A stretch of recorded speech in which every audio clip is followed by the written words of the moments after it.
Hello students, कैसे हैं आप लोग। फ्यूचर डॉक्टर चैनल पे आपका स्वागत है। और आज सत्येंद्र मिलने आया, बहुत अच्छा लगा। दिल्ली एम्स में इस समय है सत्येंद्र। तो हमने सोचा कि क्यों ना आप लोगों के लिए छोटा सा मैसेज सत्येंद्र की तरफ से किया जाए, क्योंकि no doubt at this time he is a celebrity. तो मोस्ट वेलकम सत्येंद्र। और हम चाहेंगे कि जो इस समय स्टूडेंट्स तैयारी कर रहे हैं उनके लिए लास्ट टाइम के लिए तुम क्या कहोगे, क्योंकि कारण ये केवल और केवल अब 10 दिन बचा हुआ है। और 10 दिन के अंदर उनको क्या करना चाहिए कि वो अच्छे से अच्छी अपनी रैंक को इम्प्रूव कर सकें, क्योंकि ये चांस बहुत कम मिलता है कि आप जैसा स्टूडेंट आए और आज तैयारी कर रहे लोगों को मोटिवेट करें। तो हम चाहेंगे सत्येंद्र कि प्लीज़ कुछ बताएं बच्चों को। ओके।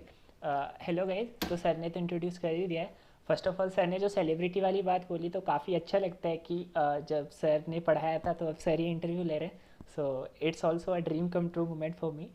तो हाँ, अभी मेरे को पता है कि 12 सितंबर को नीट है और जो जो भी एस्पायरेंट्स अभी अपेयर कर रहे हैं नीट के लिए तो उनके लिए थोड़ा सा एक ट्रॉमेटाइजिंग पीरियड हो सकता है mentally. So I just advice some of the last minute tips और मैं अपने ही बेसिकली एक्सपीरियंस से शेयर करूँगा कि मैंने लास्ट टाइम पे क्या किया था। तो सबसे पहले हम देख लेते हैं कि लास्ट टाइम में क्या पढ़ना होता है, क्योंकि बहुत सारे स्टूडेंट्स का यही कन्फ्यूजन होता है कि सब कुछ तो पढ़ लिया है, सारी चीज़ें काफ़ी बार रिवाइज़ कर ली हैं, क्या फिर से पूरा कोर्स रिवाइज़ करने बैठे हैं इन 10 दिन में, क्या हो पाएगा, या फिर पेपर करें, क्वेश्चन करें, थियोरी पढ़ें, क्या होता है। तो ये काफ़ी कन्फ्यूजिंग सा होता है। तो मैं उन सबको एक ही चीज़ बोलना चाहूँगा कि बेसिकली एग्ज़ाम से लास्ट दिन या मतलब लास्ट फ्यू वीक्स पहले कुछ अपन को नया नहीं करना होता है। मतलब जो अपन पिछले 1 या 2 साल से जो करते हुए आ रहे हैं उसी को अपन को एक मीनिंग प्रोवाइड करने के लिए ये 6-7 दिन होते हैं। तो अपन को नया कुछ नहीं करना है, अपन को बेसिकली अपने ड्रॉबैक्स आइडेंटिफाई करने हैं, अपन अपनी वीकनेसेस आइडेंटिफाई करनी है कि कौन सा टॉपिक में मेरे क्वेश्चंस गलत हो रहे हैं, कौन सा टॉपिक मेरा थोड़ा सा कंपेरेटिवली वीक है, और बस उसको पढ़ना है। फिर से पूरा सिलेबस पढ़ने के लिए नहीं जाना है, क्योंकि उस अगर पूरा सिलेबस अपन पढ़ने के लिए जाएंगे तो उसमें कुछ टॉपिक्स ऐसे भी होंगे जो अपन को बहुत अच्छे से आते होंगे और अपन उनको पढ़ने में टाइम वेस्ट कर देंगे। सो उससे बेटर है कि हम वो टाइम का यूटिलाइजेशन ऐसी जगह करें जहाँ अपनी वीकनेसेस हैं। तो अपन को एक एक करके धीरे धीरे करके अपनी वीकनेसेस को इम्प्रूव करना होता है। उसके अलावा एग्ज़ाम से थोड़े दिन पहले मैं बोलूँगा कि अपन ऐसी चीज़ें याद कर सकते हैं जो थोड़ा मेमोराइज़ करने के लिए टफ़ होती हैं। लाइक मेरे को इकोलॉजी के डेटा याद करने में बहुत प्रॉब्लम होती थी। मेरे को केमिस्ट्री के कुछ chapters like chemistry in everyday life, polymers, ये सब याद करने में थोड़ी दिक्कत होती थी। इनऑर्गेनिक केमिस्ट्री नहीं याद हो पाती थी। तो इन सब के मैंने बेसिकली शॉर्ट नोट्स बना लिए थे कि जो चीज़ें एकदम से मेमोराइज़ करनी है और एग्ज़ाम से पहले मैं उनको काफ़ी बार देख लेता था, सो दैट एग्ज़ाम के टाइम पे मैं उनको भूल ना जाऊँ। तो रिसेंट मेमोरी में होती हैं तो भूलने के चांसेस कम होते हैं। तो जो चीज़ें बहुत ज़्यादा याद करने वाली हैं वो पढ़नी होती हैं। तो ये तो हो गया पढ़ाई वाला पार्ट। इसके अलावा अपन को एक चीज़ इंश्योर करनी होती है कि we just remain in a better mental frame. मतलब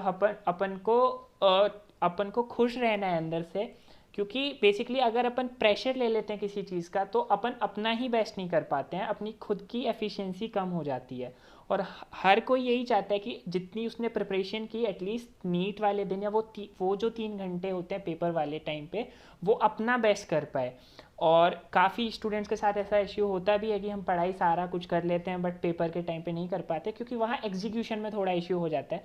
नो डाउट थोड़ा सा प्रेशर सबको आता है, थोड़ा डर सबको लगता है, but we have to manage our self. मैंने क्या किया था, एग्ज़ाम से पहले पढ़ाई का ज़्यादा लोड नहीं लिया था, अपनी फैमिली के साथ थोड़ा सा पढ़ाई से हट के कुछ बातें की थी और मेडिटेशन वगैरह का अपन सहारा ले सकते हैं। उसके अलावा फैमिली के साथ टाइम स्पेंड किया था। और हर किसी का अलग अलग होता है, किसी को कुछ कर क्या करके रिलैक्स फील होता है, किसी को क्या करके रिलैक्स फील होता है।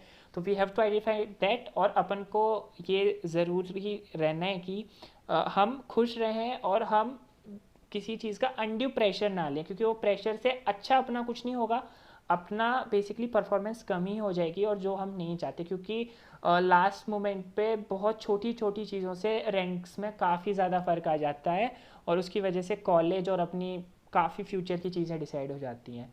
बाकी तो all the best guys, I hope आप सबका पेपर बहुत अच्छे से हो जाए और I am waiting to see some of you as my juniors. तो I hope you do your best. Thank you thank you thank you thank you बेटा, बहुत बढ़िया।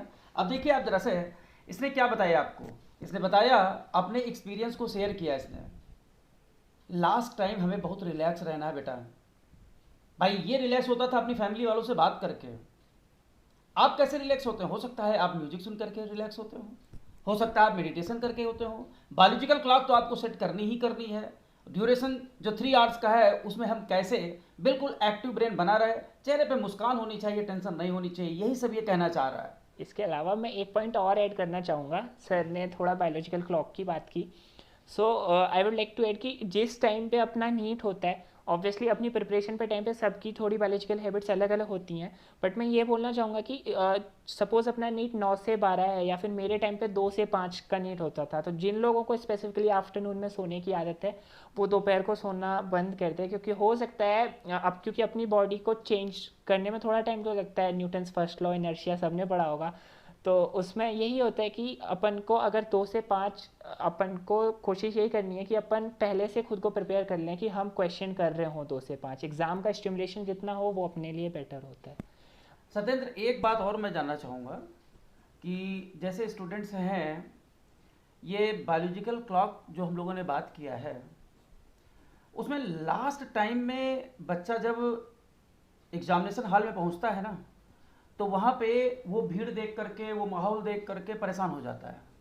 तो क्या एडवाइस करना चाहोगे कि जो लोग अपने घर में ऑनलाइन इस समय पेपर दे रहे हैं, 2 साल से तो यही ऑनलाइन चल रहा है, तो जो बच्चे अभी तक OMR सीट नहीं भरना जाने हैं क्योंकि वो ऑनलाइन पढ़ रहे थे और उनको आदत है 3 घंटे में OMR भरने की आदत नहीं है उनको, वो तो क्वेश्चन वो कैसे सजेस्ट कर रहे हो कि कितनी देर में पेपर वो कर लें? क्योंकि आपने तो दिया, बहुत अच्छा रहा, आपने एम्स भी दिया था, आपने नीट भी दिया, दोनों में बहुत अच्छी रैंक आई, उसी का नतीजा है कि आज आप दिल्ली एम्स के अंदर बैठे हुए हैं। तो कैसे बच्चा मैनेज करे? आई थिंक हमें लग रहा है एसी से निकल करके बाहर बैठना चाहिए उस ड्यूरेशन में, पंखा चला करके, क्योंकि जिस क्लासरूम के अंदर पेपर देने जा रहा है वहाँ पे एसी तो नहीं होना है। तो क्या मैसेज देना चाहोगे? हाँ, तो मैं यही बोलना चाहूँगा कि अपन को जितना हो सके एग्ज़ाम स्टिमुलेशन लेना है, कि एग्ज़ाम में अगर अपन को मास्क पहन के पेपर करना है तो घर पे कोशिश करो कि 3 घंटे हम मास्क पहनने की आदत लगा लें। पिछली बार लोगों ने भी बताया था कि ग्लव पहन के OMR भरवाया था, तो ग्लव पहन के OMR भरने की भी आदत लगा लें, क्योंकि हमको बेसिकली ये होता है कि कुछ भी अगर एग्ज़ाम के टाइम पे नया होता है ना तो वो थोड़ा डिफरेंट लगता है, और हमको वो डिफरेंट वाला एलिमेंट कम करना है। मतलब भीड़ देख के थोड़ा लगता है कि स्टेज बड़ा है, तो वही हमको करना है कि उस दिन रात को थोड़ा जल्दी सो जाना है, सुबह जल्दी उठना है, अच्छे से ब्रेकफास्ट करना है, और एग्ज़ाम हॉल में टाइम से पहले पहुंच जाना है, क्योंकि एग्ज़ाम हॉल में अगर अपन आधा या 1 घंटा बैठ जाते हैं तो वो जगह फिर फैमिलियर लगने लगती है। सो बाय द टाइम अपन को पेपर मिलता है तो लगता है कि ठीक है अपन यहाँ पे काफ़ी टाइम से हैं, और लास्ट मिनट रश होता है तो उससे अपना वही सिंपैथेटिक एक्टिवेशन होता है, हार्ट रेट बढ़ी हुई होती है, तो उससे अपनी एफिशिएंसी कम हो जाती है। उसके अलावा सब्जेक्ट का टाइम मैनेजमेंट के लिए मैं बोलूँगा घर पे टाइमर लगा के रोज़ का एक पेपर ज़रूर करें। और मेरा ऐसा होता था कि मैं सबसे पहले बायोलॉजी करता था, और विद OMR मैं बायोलॉजी 45 to 50 मिनट में कर लेता था। उसके अलावा नेक्स्ट 45-50 मिनट में मैं केमिस्ट्री कर लेता था, and the rest of the time was for physics. So और मेरा ये भी था कि मैं OMR लास्ट के लिए नहीं छोड़ता था, क्योंकि लास्ट मिनट में हो सकता है कि अपन को टाइम ना मिल पाए क्वेश्चन सॉल्व करने के बाद OMR भरने का, और ऐसे में OMR में मिस्टेक्स होने के चांसेस ज़्यादा होते हैं। तो मैं ये करता था एक सब्जेक्ट अगर हो गया जूलॉजी तो साथ के साथ OMR भर ली है। ऐसा नहीं करता था कि 2 घंटे 2.5 घंटे बाद जब पूरा पेपर हो जाएगा तभी OMR भरूंगा, क्योंकि उसमें ऐसा होता है कि अगर एक क्वेश्चन गलत हो गया तो फिर चांसेस आते हैं कि सीरियल से सारा कुछ गलत हो जाए, तो वो हमको मिनिमाइज़ करना है। बहुत सही। देखिए सत्येंद्र जी ने इतनी अच्छी टिप्स आप लोगों को दी है, और अभी हमारी बात हो रही थी, सत्येंद्र ये कह रहा था कि सर हम चाहते हैं कि ज़्यादा से ज़्यादा लोग जो है वो अपने सेंटर्स के, अपने जयपुर के, वो दिल्ली एम्स आएँ। स्वागत करने को तैयार बैठा हुआ है और समय समय पे तुमको टिप्स भी दे रहा है। इससे ज़्यादा लक आपके लिए और क्या अच्छा होगा।